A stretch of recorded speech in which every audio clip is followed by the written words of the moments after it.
Hi guys, welcome back to my channel. I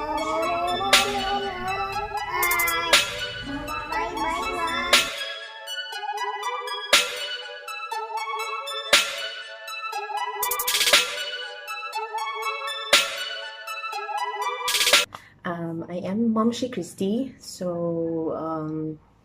From my last video, it was all about my preparation for the initial interview for Acadsoc. So right now, I'm going to share with you my experience during the interview. So yun nga, there are things that you need to make sure first that you have before kasasabak sa interview. So, nag-research muna ako kung ano yung process sa pag-apply ng Acadsoc. So, what happened, o yung ginawa ko at first was, nag-apply ako online. That's through Facebook. So, nag-apply ko through Facebook.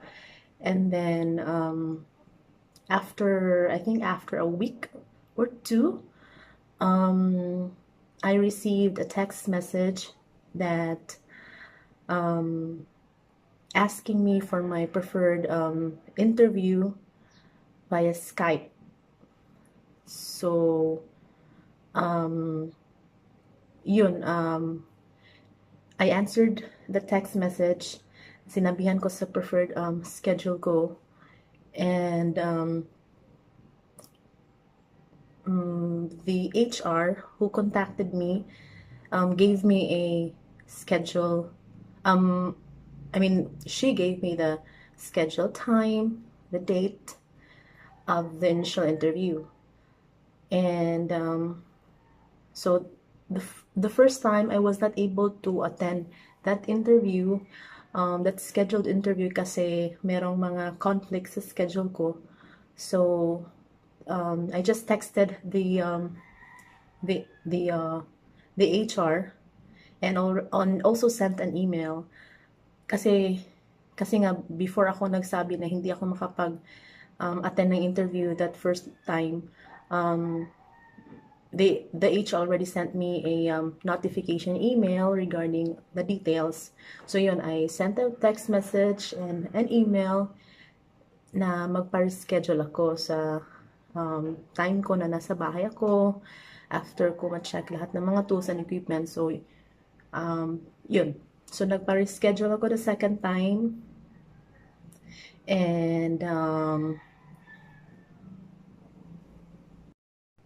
so nagpa-reschedule ako the second time, and the HR texted me again for the details and the confirmation of the initial interview schedule. So yun.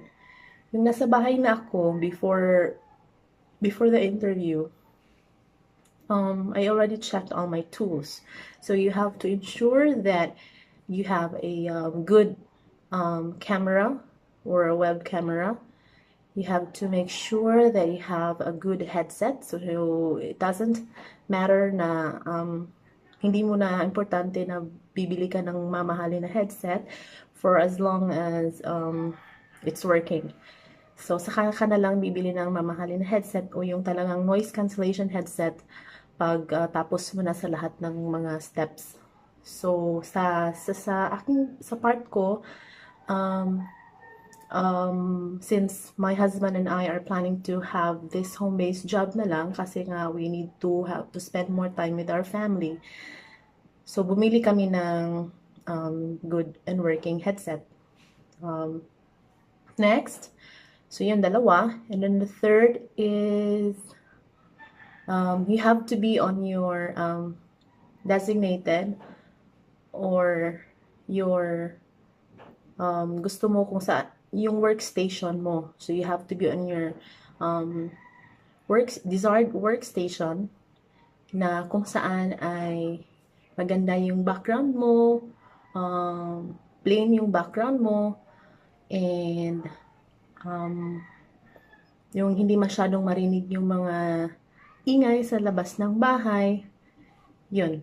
So, or depende sa inyo, basta you should be on your designated workstation during the interview. And then, para sa akin, before kayo sasabak sa interview, you have to do some research, you have to read some reviews ng Acadsoc, and I got inspired talaga kay Teacher Justin O. Siya yung unang-unang teacher na nakita ko sa YouTube na nag-share ng mga classes niya, ng mga FAQs about Acadsoc, ng mga experiences niya during the interview, what are those interview questions, possible interview questions, and pinag-aralan ko siya, guys. So, yun, ang ginawa ko was to talk sa mirror, in front of the mirror, and nagsasalita akong mag-isa sa aking sarili. Ini-interview ko yung sarili ko, ina-answer ko yung interview questions. So I have I have notes na babasahin ko yung question and I will answer it on my own. So yun yung mga preparations na ginawa ko. Kasi hindi ko siya pinapakita sa previous vlog ko. It was just how did I prepare for the interview. But yun talaga yung mga preparations na ginawa ko. So I have to make sure that my tools, equipments, and that I do my research before ako sumabak sa interview. So, my interview time was at 1:20. So, sinabi ko na sa previous vlog ko yan. And it was moved to 1:40 until the HR contacted me. I mean, ako yung nag-initiate na nagko-contact sa HR na I'm ready kasi nga umiyak na yung anak ko sa taas kasi nandito siya sa taas, and then yung workstation ko is nasa baba, but my husband was there taking good care of her. So, para hindi masyadong marinig yung ingay, so parang ano ba yung tawag na yun? So I sent a message to the HR that I'm already ready sa interview. Para ano, guys, kinakabahan talaga ako, that's for sure. So nanginginig ako, parang mainit lahat yung katawan ko kasi nga hindi ko alam kung paano ba i-handle yung mga possible questions. Basta ang alam ko ay alam ko yung kakayahan ko, alam ko yung skills ko, and siguro sa training I can still do my best. So yun ang iniisip ko. So yun, sabi ng HR, okay, tumawag na yung HR sa mga anong time, mga 1:53 p.m. So, nagri-ring na yung Skype, guys. I was actually doing a microphone and a camera test sa Skype just to ensure that my microphone is working and my camera is working. So, yun. And I also have a notepad pala, guys, na mga notes ko sa desktop, sa screen ko. It's all about yung mga emails nila na receive ko. Because I need to do a speed test result. I need to send the speed test result through www.speedtest.net sa HR. So, before pala sa interview, sinabihan ako na 20 minutes before the interview, I have to send the following resume, 2 valid IDs, 2 valid government IDs, but if you're a student, student ID. So I'm already working before, so I have 2 valid government IDs already. Tapos yung speed test result ko sa speedtest.net. So yung tatlo. And then sinend ko sa kanya yun before siya nag-message sa akin na yung interview will start on 1:40. So yun nga, since hindi kami 1:40 nag-start, I sent an email to the interviewer and sabi niya, tumawag siya. So tumawag siya namang 1:53. And yun, guys, kinakabahan na talaga ako. I don't know what to do. So sabi niya, at first, yung mga questions, Wala muna siyang questions guys at first. Sabi niya sa akin, oh, ganito ka pala, ganito pala yung mga work experiences mo. Siya yung nagsasabi kung ano yung nasa resume ko guys. Hindi ako nagsasalita. Sabi ko na lang, yeah, Parang ganun lang yung mga sinasabi ko. Kasi nga, hindi siya nagtatanong. Siya lang yung nagsasalita at sinabihan ako na ito pala, ito yung nakita ko sa resume mo, ganyan, ganyan, ganyan. And then, yun, after dun, she already asked me na yung anong current situation ko. So, yun nga. First question was yung current situation ko, kung anong trabaho ko ngayon. And, yun, sinishare ko sa kanya that I am a stay-at-home mom, so I'm trying to look for a job online to help the needs of my family. And I have 2 kids. So, yun na guys, sabi ko sa kanya, sabi niya, oh, I have kids to take care. So, sabi niya, ilan daw yung mga kids ko and what are the, yung mga age nila. So, sabi ko, I answered kung ano yung mga age ng, yung son ko and yung eldest ko and then yung youngest ko. Kasi dalawa lang sila guys. So, yung son ko na 7 and then 1 na daughter. So, yun. Katapos nun, sabi na niya, ito na guys, sabi na niya, so, paano mo hinahandle yung mga bata, especially your kids, pag hindi sila ano ba yun?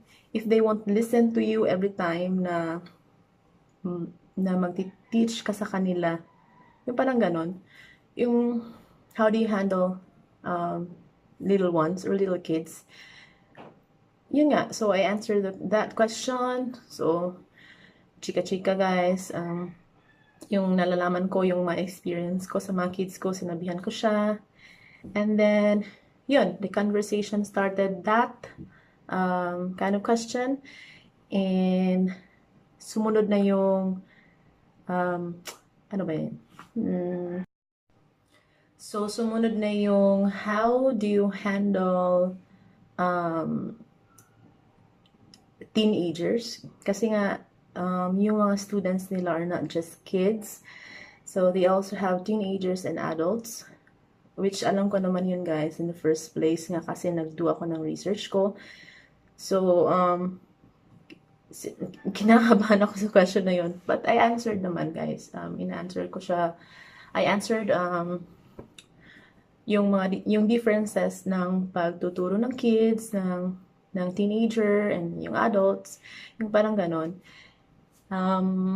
What else? So, why do we hire you? That's also the next, parang isa sa mga question din doon is, ano ba yun? Teka, I'll check my notes. So next question was, how do you make your class interesting? How do you make it na parang hindi maboboard yung student o pag bored yung student, ano yung gawin mo para you can get the student's attention? So yung parang ganun. How do you get your students' attention? How do you see yourself 2 to 3 years from now? Not actually in Acadsoc or not in Acadsoc, not specifically in Acadsoc, but perhaps you can answer that question on your own kasi depende din sa inyo kung ano yung plans and dreams nyo 2 to 3 years from now. So you also have to prepare that kind of question. And yun. So we end up around 2:05 ba yun? Or 2:03? Parang 2:05 yata. So mga 15 minutes or less than 15 minutes lang yung interview. And sabi niya, right there and then, sinabihan niya ako ng result ko, guys. So, thank God, I passed. So,